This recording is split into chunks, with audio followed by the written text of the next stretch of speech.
Welcome to Acorn to Oak with Penny Quayle Pierce and co-host Matthew Donachie.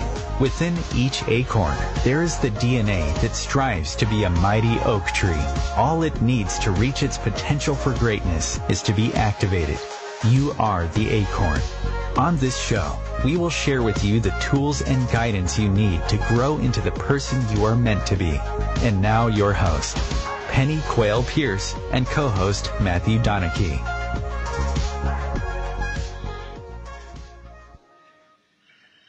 Hi, good afternoon. This is Penny Quayle Pierce coming from the United Kingdom. So hello to everybody all over the world. And I'll also pass over to our co-host, Matthew, so he can say hello too. Good afternoon to everybody listening. My name's Matthew Donachie, currently residing in the UK too. So we're really excited to join you on this new radio show. We had a little bit of a problem with the US daylight saving time last week, so we do apologise for that. But obviously we're quite some time behind you in the States, but it's 8 o'clock in the UK in the evening, so it's really good just to kick off. Anything you would like to say, Matthew? No, I think we'll go straight ahead into what we were going to discuss for this afternoon. Sounds good to me.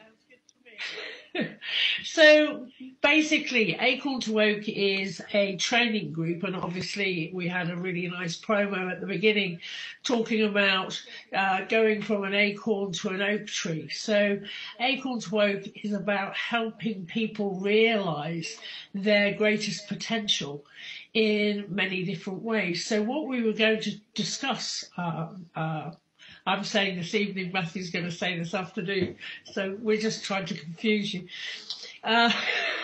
So what we're going to discuss this evening is very much the importance of establishing a good energetic routine. So what do we mean when we're talking about energetics? One, very much, going back to Einstein, E equals mc squared. Everything is about energy.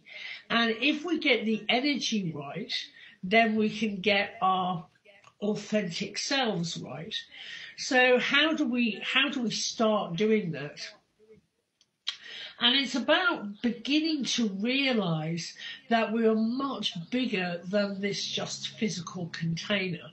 We're much bigger than the thoughts that we think. We're much bigger than the emotions that we feel. We are enormous energetic beings who have limitless potential. But how do we remind ourselves of that when we're living in our everyday lives? How can we possibly connect? I talk about two states of being. One of the states of being is being connected. And when we talk about connection, we're talking about being connected to that bigger part of self, that higher self. And, in the flow, everything's moving and grooving, cooking on gas. We feel like we're cooking on gas. We're doing work that we love to do. That is our calling. And, we're in the groove and we are centered within our authentic being. Being disconnected, which is the other state, is when we are disconnected from our authentic selves and we're in pain and suffering, maybe doing a job that we hate. Our relationships with our family and friends are, it's all full of drama instead of harmony and, being within ourselves. So when you look at the two states of being, connected or disconnected, and you actually think about how long you spend in disconnection, it may be 2 or 3 hours per day, or it could be 5 or 6. Or it could be 14 or 15, or even in the 20s. And we're disconnected from our authentic selves. And if you times that by 7, you'd get your weekly average of how much time you spend in disconnection. And if you times that by 52, you get the yearly average. And if you do that sum, it's staggering how much time you spend in disconnection and suffering. And if you looked at that, if you looked at it seriously and thought, well, if I'm spending this amount of this huge chunk of time in disconnection and suffering, what could I be producing? What kind of impact could I have in the world? What type of contribution could I give to my community if I didn't spend that amount of time in pain and suffering? And the point being here, and I will let Matthew talk in a second, he's probably gagging. It's just that if we don't get this type of arithmetic, we tend to spend our lives in survival, which is very much part of what the conscious mind does. But what we actually want to do is spend our time thriving, not surviving. So handing over to Matthew for a moment so that he can have a little bit of a chat, because I can chat. Yes, it's interesting because we think about the time that we actually spend in out of connection or in suffering. And I mean, if it's an average of 4 hours a day, people that are doing deep emotional work and sort of spiritual work generally find that it's 1 or 2. So it'd be the hour perhaps when they wake up in the morning before they've done their sort of meditation or their practice, and maybe an hour when they're just trying to sort of switch off at night. The average is between 4 to 6. When we were in a group recently in America, and the average was 4 to 6. That's 28 hours a week. And there's a saying I love, which worrying is like praying for the things you don't want. And well, if people are worrying for 28 hours per week, imagine what it's bringing into their consciousness and into their life. And when you make an effort to sort of work on this, if you can spend an extra 28 hours a week sort of manifesting the things that you would like rather than worrying, and in the disillusion of life, imagine what we could be bringing into our lives. I think the thing for me is, we miss the magic moments with our loved ones. If we're not present enough to actually see them when they're happening. I'm in a very lucky situation. I have a 2-year-old son who is a delight, and he brings magic moments by the dozen. He really does. It's just amazing to be present watching him grow and how he's Mr. Speedy. He's going through a period in his life now where he's Mr. Zoom. He has to zoom everywhere. It's delightful to watch. But if you're in suffering and disconnection, I would miss so much from my son's life and being present for him. And it's really, really important to do that. And obviously, Matthew knows my son very well, so I'm sure he can agree with what I'm saying. He is so present, and it's amazing to watch children of that age, and how they are just so present, so delightful, so much in love and with the world, and curious beyond belief. And when you look at that, that's connection. Our 2-year-olds absolutely. And our children can show us so much because they are so connected with their authentic selves. And at the moment, again, Hector is skipping everywhere. Everywhere is skipping. I look at him and I'm worn out by the time I've spent half an hour with him sometimes, because he's just on the go all the time. But he is as I said before, he's so connected to his authentic self. He's so connected to his higher self, depending on your frame of reference when you're listening to this. For me, he's just so in connection with his soul, and he allows his soul to sing. Yeah, Yeah, it's so very much within the young children. I think you can see we all remember the purity of when we were children.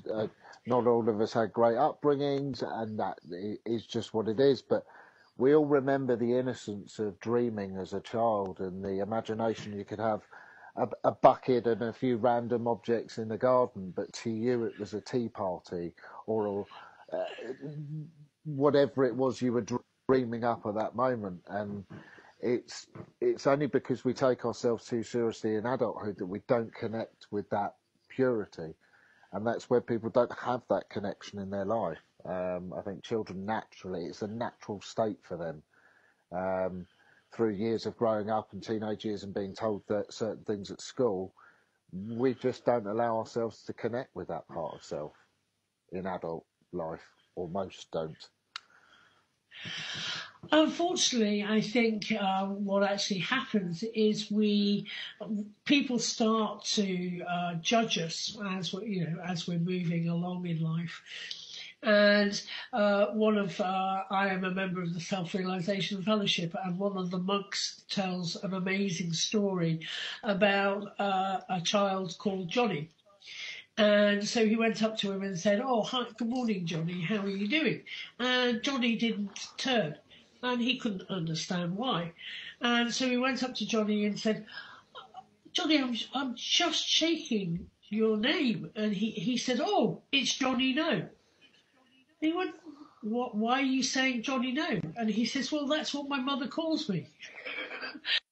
So it was just really showing that, every time Johnny, obviously, his name was mentioned, he was always telling not to do something. Don't do that, or no, you can't do that. So he actually thought his name was Johnny No, and it's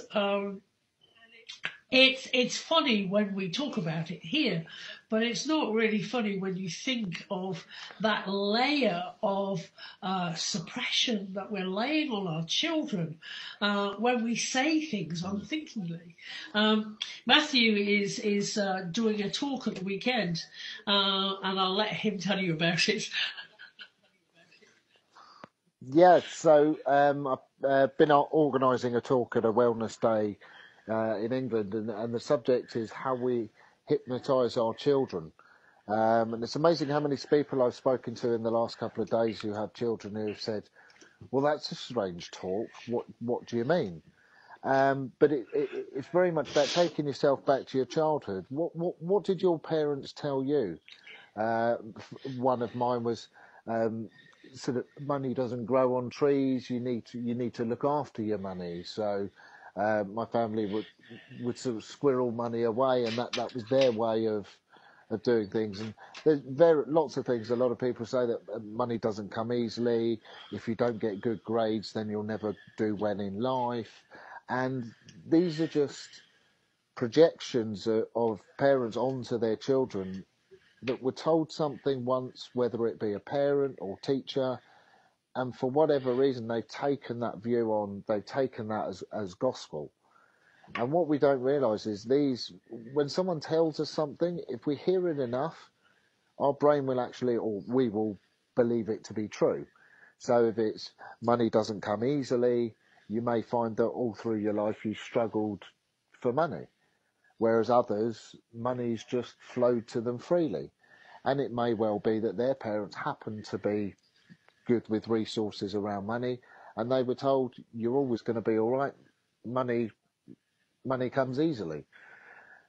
But what we don't realise is we're putting our own experience onto our children, and although we're trying to teach them in a sensible manner, actually what we're doing is putting negative thought forms onto them, and for them that it may not be true to our modern situations, whereas for my parents, obviously 30 years ago, it was a very different story. And 30 years back from then, people would talk about rationing and this sort of thing. So generation over generation, we are actually hypnotizing our children into believing what was true for us 20 years ago. It's a real difficult situation. I know, obviously, with myself and the experience that I'm having at the moment, but it's so easy to, as a parent, and obviously as a mum myself, to put our own fears onto our children. I know I have had to really. There's been times where I've had my heart in my mouth, thinking, "Oh my God, he's going to trip, he's going to fall, he's going to, and actually stop myself from putting my fears onto my son." And so far it's worked. He's, as I said, Mr. Zoom, but it is really, really difficult, and it's making sure as a parent you stay as present as you possibly can, as well as having lots of fun and lots of joy with your children, which I'm sure you all do with no problem whatsoever. So it is really, really difficult, but it's also one of the ways that we can start looking at ourselves and beginning to what was good, what was, I introspect or reflect every day and find out what was good, what was not so good, and give myself the ability to change my behaviour the next day.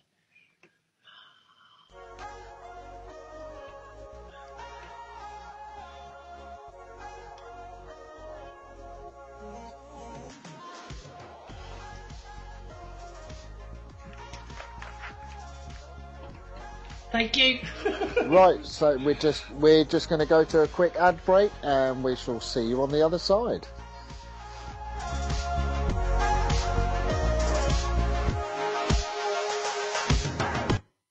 Your conscious connection to a more mindful world. Om Times Radio. IOM FM. Om Times Magazine is one of the leading online content providers of positivity, wellness, and personal empowerment. A philanthropic organization, their net proceeds are funneled to support worldwide charity initiatives via Humanity Healing International. Through their commitment to creating community and providing conscious content, they aspire to uplift humanity on a global scale. Om Times, co-creating a more conscious lifestyle. I'm Kathy Williams, host of Sexy Mom Abundant Life radio show on Thursdays at 5 p.m. Eastern, 2 p.m. Pacific. On the show, we explore living abundantly in every area of your life.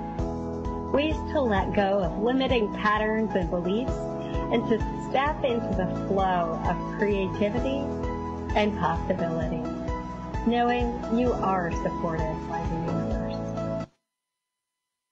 We are talking about your life. Ever wonder, is this as good as it gets? No, it could be so much better. At Acorn to Oak, we know you are seeking more happiness, joy, unconditional love, financial freedom, passion, and purpose. Find your unique mojo and live an extraordinary life. Want to know more? Contact us at our website, acorntooak.org.uk. 1 in 3 adults has prediabetes. 1 in 3. That means it could be you, your football buddy, your football buddy, or you, your best man, your worst man, you, your dog walker, your cat jogger. While 1 in 3 adults has prediabetes, with early diagnosis, prediabetes can be reversed. Take the risk test at doihaveprediabetes.org. Brought to you by the Ad Council and its Prediabetes Awareness Partners.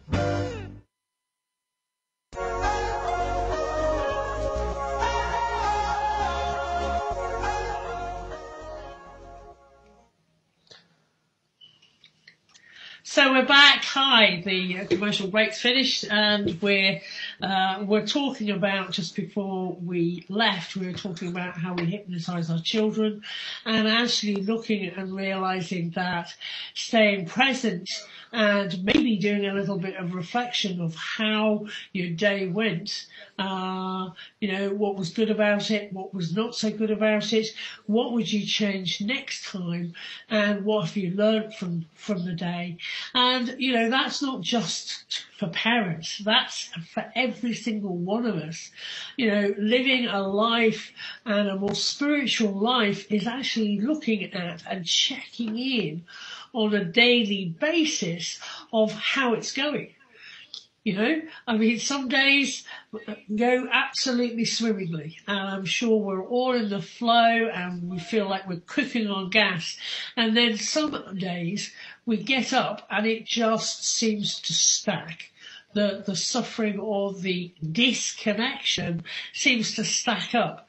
We could be going down the road or getting into our car and we trip over, or, we start the car and we're trying to drive out and we miss a car, just slightly, and it just seems to go, it snowballs. It's the snowball effect of how, one thing leads to another.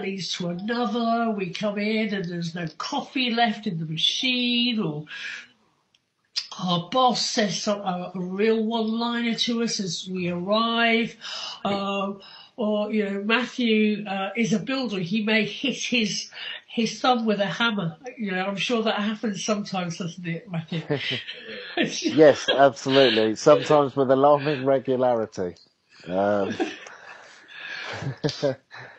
I think it is one small thing in the morning. And I hear a lot of people say within the first hour of waking up, they know if they're going to have a good day or not, because one little thing in the morning could almost seem like something that's personified by the afternoon. And what we don't realise is just in that one moment that something didn't necessarily go our way in the morning, we can choose to reconnect with our emotional state and actually take a breath, take a second, reflect on it. What happened? Right, I hit my thumb. Okay, what do I need to get right here, right now?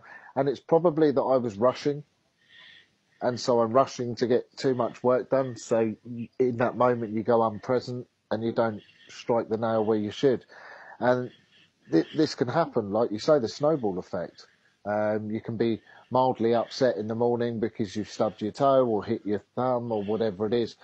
But by the morning, you're in a state of almost pure anger and unable to cope with what's up next because you haven't addressed what happened in the morning.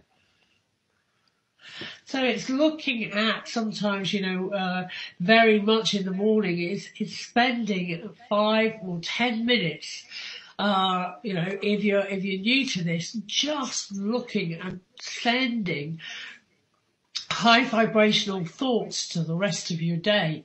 Some of you may have had training in Reiki or other techniques or meditation. It's just spending that 5 to 10 minutes looking at your day, just sending really high vibrational, nice thoughts to the day.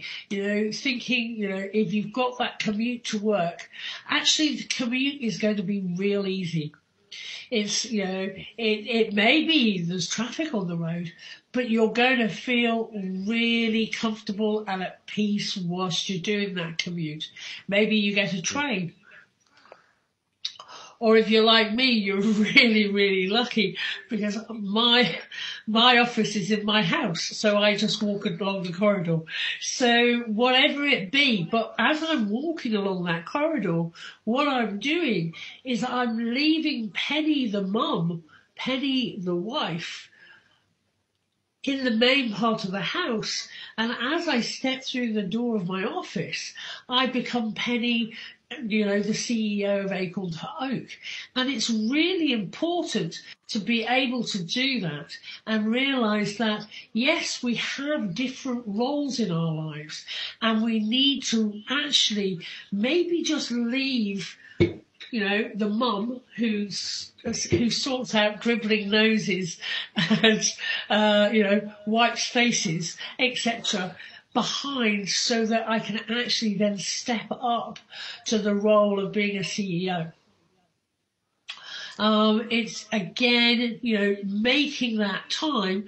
I maybe in a very spiritual way, I'm very selfish because I make sure that I have a good half an hour to an hour before I start work, so that I can, change roles and get in touch with my authentic self before I start dealing with other people. So, Matthew, did you have any special routine that you have? Well, yeah, I mean, we do. I do what I call healing sounds in the shower, and it's a Hawaiian huna technique. Excuse me, put the tongue back in. Which is, it's concentrating on different organs in the body and different emotions, and using different sounds to push them out. So it's making you aware of all parts of your body and different emotions. So it's good just to connect with your emotional self. I'm a Reiki master teacher, so energetically I'll ground, connect, and put layers of protection up. Within that, is like an intention. So I intend that energy flows throughout my day. Everything goes well for my highest will and good, and everybody else's. I'm not wishing for myself to have a great day on anybody else's expense. So it's putting intentions into different exercises in the morning, and I find that really helps me to just take time to slow things down. We have the thing in the morning where it's like, we've got to be up, we've got to do this, that and the other, and we've got 100 things to do, and we don't just give ourselves that 5 or 10 minutes just to connect and set an intention for the day. When intention goes, energy flows. So for me, it just helps me map out my day. Personally, I'd like a meditation in the morning, because that allows me to connect to something far greater than myself, and to have that peace every morning and that real connection, for me, completely changed my daily experience.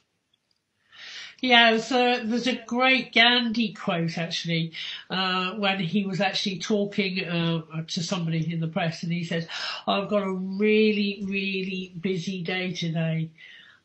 I must meditate for 2 hours, not 1." And I just looked at that and I just went, absolutely.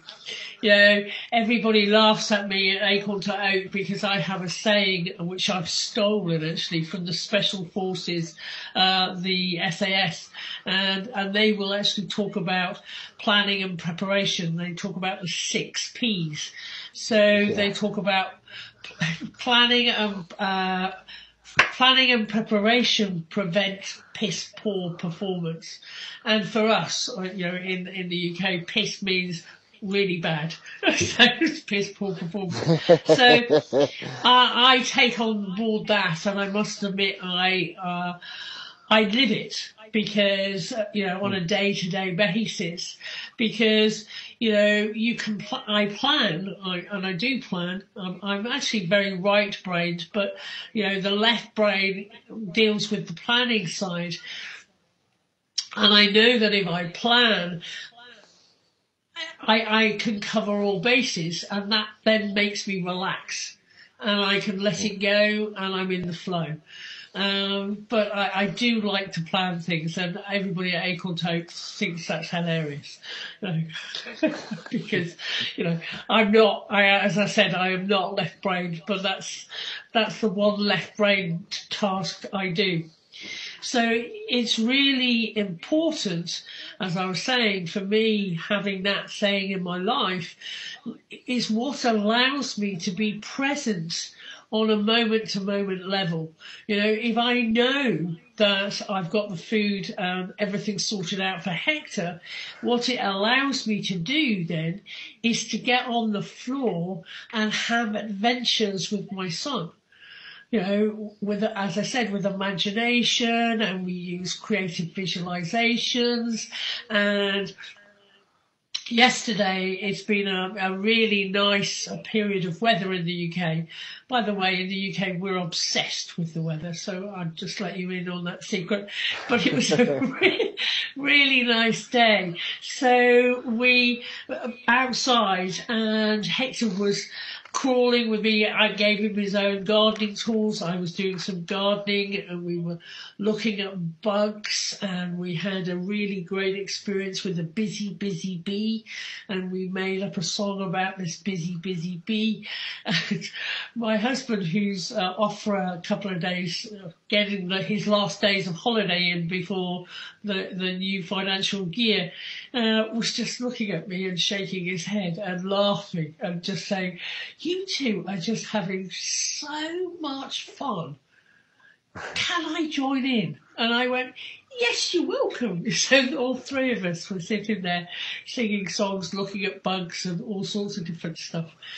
And, you know, my husband has no problem getting in touch with his own inner child. He really enjoys his time with his son too. So, you know, I'm sure you have many experiences like that, Matthew, with your own nephews and nieces, where they just so absolutely. I often find myself, and it leads us on to the next bit, which is really quite good, but I often find myself at soft play with my niece and nephew.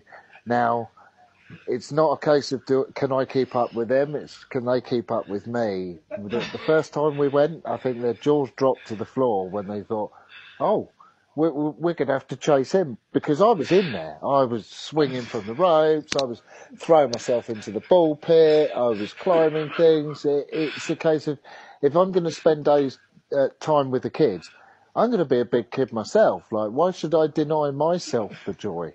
And you get two types of parents there, and one's they're enjoying themselves, and you look at them and it's like, who's having more fun, us or the kids? And the answer's usually us. And you get the ones that look at you as if you're crazy. Like, what are you doing? How could he do that? And it's interesting. You can almost see their own judgments on themselves when they're looking at you, and it's like, why can some adults engage like that and other adults can't? And I think for me, what it is for me is it's the emotional work I've done. It's the deep emotional work with Penny and Acorn to Oak that I've done that has allowed me to clear out my emotional baggage and connect with my inner child that I'd suppressed for so many years, because I was told that you should be an adult and you've got to be grown up and children should be seen and not heard. So again, some of that sort of being hypnotised as a child, and also the emotional baggage. I've always been quite into fitness, so yes, you get a good rush from that and you feel good. Nourishing your body, you get obviously good nourishment, you feel physically fit. But on the emotional side, there's a lot of people, we completely miss that side of it. But that's the real key part for me that's allowed me to connect to that part of myself that has an inner child and does want to skip and run through a meadow and doesn't care what anybody thinks about it, because I'm having so much fun. I think one of the most wonderful experiences I had in my life is we run a retreat, and it's called the Wild Women, and it's about getting in touch with feminine power and all sorts of different stuff. And yeah, all the guys in Acorn to Oak want to come on Wild Women because they think it's going to be great. And we had there were probably about 15 or 16 women, and there was a hill at the venue that we were using. And their challenge for the afternoon was to roll down the hill as many times as they possibly could. And we had, it's like we had a prize that we were going to award to the person who'd done the most rolls. And one lady rolled down that hill 246 times. And I went, whoa, that's better than any of my results. And it was just the joy when you looked at her face and the joy she had, and all the women had. Not as many were so obsessive as she was, but hey, it's whatever, it's whatever floats your boat, isn't it? And that's what's so amazing. And I was talking to Matthew earlier on in the week about him giving this talk, how we hypnotise our children, and and I'm going to say this quote for you. He actually turned around and said, how many people will say, I would die for my children. I love them so much. And I would invite you to do the opposite. And not die for them, but live for them. Be present with them. And that also means your own inner self, your own inner child, as Matthew was beginning to talk about. We forget that there's a little person in there. And if we haven't taken care of that little person, if we haven't grown them up, they will become resentful and start kicking off, and our behaviour will suffer accordingly. And some of this stuff is what we talk about at Acorn to Oak, and what we help people to do is to really begin to look at the health of every aspect of self, not just your inner self, but also your inner parents, your inner critic, your mean, angry bitch, your really aggressive, warrior person, and all of those wonderful archetypes that we've got within ourselves. So again, we will be moving rapidly now to another commercial break, but we would really love you to come back and spend the rest of the hour with us.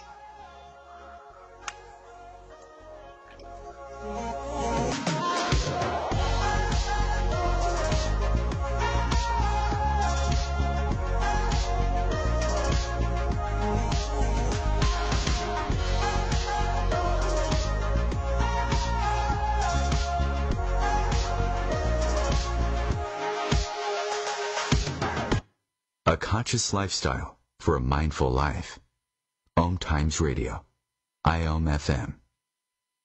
Being a radio host on IOM FM allows you to build your show on a rich platform with the power of the internet to fulfill your outreach goals and connect with a very specialized and global online audience, unlimited by time and distance. Om Times Radio will provide you with web relevance, a recognizable conscious brand, and with the standard of excellence that has accompanied every single Om Times endeavor. Host your show with Om Times Radio Network. Hello, I'm Sandy Sedgbeer, host of Om Times Magazine's flagship radio show, What is Going On.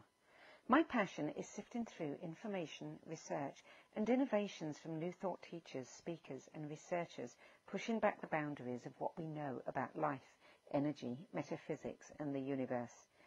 I love shifting perceptions about who we are, why we're here, and how quickly impossible becomes normal when we open our minds, expand our awareness, and accept that the only limits that exist are those we place upon ourselves. So if you're the kind of forward-thinking, eager investigator of what lies beyond the current reality that most perceive, why not make a date to come play with me in the field of possibilities at 4 p.m. Pacific Time, 7 p.m. Eastern Time every Thursday, and together we can discover what's really going on. We are talking about your life. Ever wonder, is this as good as it gets? No, it could be so much better. At Acorn to Oak, We know you are seeking more happiness, joy, unconditional love, financial freedom, passion, and purpose.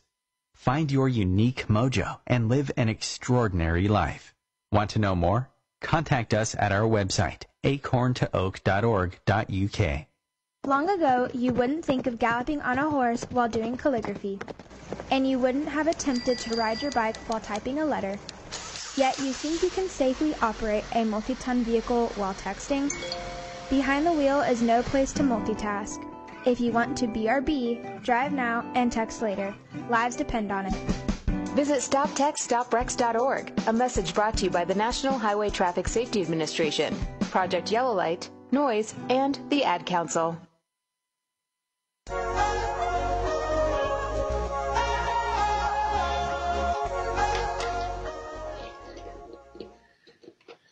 Hi, so we're back. Hello. So again, we've been talking about how we hypnotise our children. We've been talking also about our own self, and how we need to start looking at ourselves as the final frontier. You know, obviously in America they were always interested in the 1800s of the frontier, and I think the final frontier for humanity right here, right now, is actually going within. And if you don't go within and find out what is housed in this amazing bodysuit that you're wearing, it's if we don't look in, then we will go without. We will not have the experiences that we're truly entitled to have in this lifetime.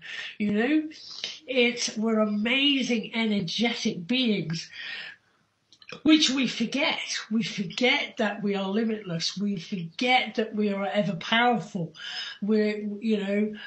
In disempowering ourselves and becoming disconnected and losing that connection to God, the universe, whatever your frame of reference is when we lose that connection, we lose all of the juiciness that our lives can actually give us and we can experience. You know, we live very, very limited lives if we're disconnected. We don't see the beauty of the sunrise. We don't smell the flowers. We don't go have ridiculous hilarity watching the natural world, watching some of the animals and the antics that they get up to. I live by the coast in the UK, and again this afternoon I was reminded of that as there were two seagulls fighting overhead, and it was all over. They'd obviously stolen some potato chips from the coast, and it was all over potato chips. And actually what landed, and my dog ate them, was they dropped them and they landed on the decking we've got outside, and my dog just took the opportunity to go and steal them. It was really quite hilarious to watch, but it's allowing yourself to see how funny life is. We have a tendency to take ourselves way, way, way too seriously. And we miss the fun. We miss the laughter. We miss the joy. So, again, one of the reasons that Matthew and I got together to do this radio show is we both have a lunatic sense of humour. Very English, I'm afraid. Absolutely. We certainly don't do things by halves. We like fast, effective methods, which is very much how we met with the breathwork side of things. So, yes, I think it's been a really great journey, and Matthew and I actually flew to Orlando a couple of weeks ago to do a seminar training over there, and it was a real delight.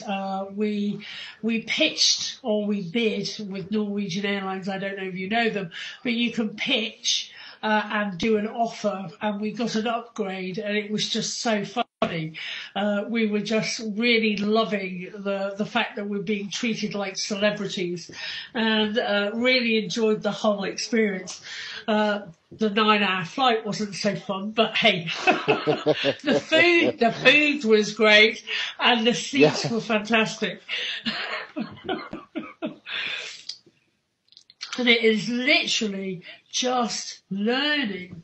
Part of our job as human beings is to realise that, we're here to learn. It's a journey. We're here to enjoy our experiences. We're not here to suffer. We're not here to be in pain. We're actually here to laugh and be happy and allow our souls to sing. But the trouble is when we come through and we're incarnated into these new bodies, is we go through a forgetting, and we enter into Maya, which is delusion, and we forget who we are. And again, there's a wonderful story by it's been written up a few times by different people about a eagle who was the eagle's egg was dropped into a chicken's coop and grew up with chickens. So this eagle grew up thinking it was a chicken, and therefore it didn't know it could fly, because it stayed in its life of a chicken, and it pecked the ground to get seeds and to be fed, etc., etc. This eagle lived its life as a chicken, and one night a fox got in to the chicken coop, and the eagle was killed. But it didn't know its own nature, that if it spread its wings, it could soar over the mountains and up into the distance and be free and never worry about a fox. But it had been hypnotized into living that chicken's life. So again, it seems to be all about hypnotizing tonight. Yeah, very much so. And I think again, when you've sort of done the work we've done, so to put it out there, with Penny, I've done some spiritual guidance. I've also trained with Reiki, but breath work, Breath for Life breath work has probably been the biggest tool for me in completely transforming my life. And I think when you've done that level of work, you can really everything changes, and you realise just how much you've been hypnotised, but not only that, how much you've hypnotised yourself. So how many times have you told yourself you're not good enough at something, or you can't do this, or that person's good at this, I'm not good at that? And it's almost like the longer your life goes on, the more you're creating that eagle within a chicken coop, because we're telling ourselves we can't do this. I mean, crikey, if making the light bulb was up to me, ladies and gentlemen, we wouldn't have light bulbs, because I would not have taken the 998 times Edison took to complete his task. I probably would have given up after 10, because I would have told myself that it's useless, I'm no good, I've tried it 10 times, it's not going to work, put it to bed.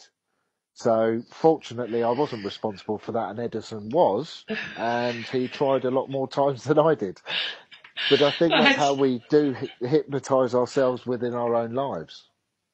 It's really amazing. It's amazing how, again, a great friend of mine, Christina Thomas Fraser, who was the head of the Inner Light Institute, her husband Cam, who unfortunately is not on planet anymore, told a story about, he was a business coach, and he was talking to a whole bunch of left brain engineers and telling them, how to recruit people, how to then motivate people, and then how to encourage people from going from their own normal self into superstars. And he actually talked about, when you're given at the beginning of your life, you're given a paint by number canvas, and you're told to paint between the lines. So maybe, little girls should play dolls and tea parties. Boys should play cops and robbers, or, Indians and cowboys. And, in other words, paint between the lines. Little boys should not cry. They should be tough, paint between the lines. Girls, it's more emotionally acceptable. Don't be mean and don't be a bitch. Paint between the lines. Then, women shouldn't be firemen. Paint between the lines. Men need to be the provider. Paint between the lines. And over time, your paint by number canvas is full. And you take your paint by number canvas and you go to God, in heaven, and say, look what I've done. And you see his eyes fill with compassion, and say to this person, that's not what I asked you to do. I asked you to paint your own masterpiece. And he shows them the canvas that he would have provided. And this is one of the things for me I am absolutely passionate about. And it is, I am a mission-driven entrepreneur to help people realise that their voice is important, to be empowered and understand that, they are unique, and if they don't show up in life, then we all suffer from that. We all miss their uniqueness.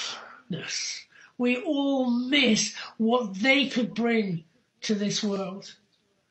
And if I could get a point across more than anything else, is dare to be different, dare to allow yourself to dance to your own rhythm in the drum. Because I would love to meet you. I would love to spend time with you, and I would love to see your uniqueness. That's what I'm passionate about. I'm handing that one over to you, Matthew. Yeah, and my passion as well is very much the same. It's helping people find what I've found in my own life. If it hadn't been for finding Acorn to Oak and Penny and the work they do, I wouldn't know if I'd be on planet today. I was in such a state within my life of chaos and pain. But through the deep emotional work, it's allowed me to transform my own life, my own relationships, my own family. I mean, just when you think life can't get any better, it gets better again and again and again and again. And I just got to a point where I couldn't even believe that I had changed my life to the extent in which I had. And that was when I had the epiphany of this is what I need to be doing. This is my calling. I found something that can help people really transform emotionally, physically, their lives, and be living the dream that they dreamt when they was a child, living in the joy they felt as a child. No limits, obviously we still have rules and laws. However,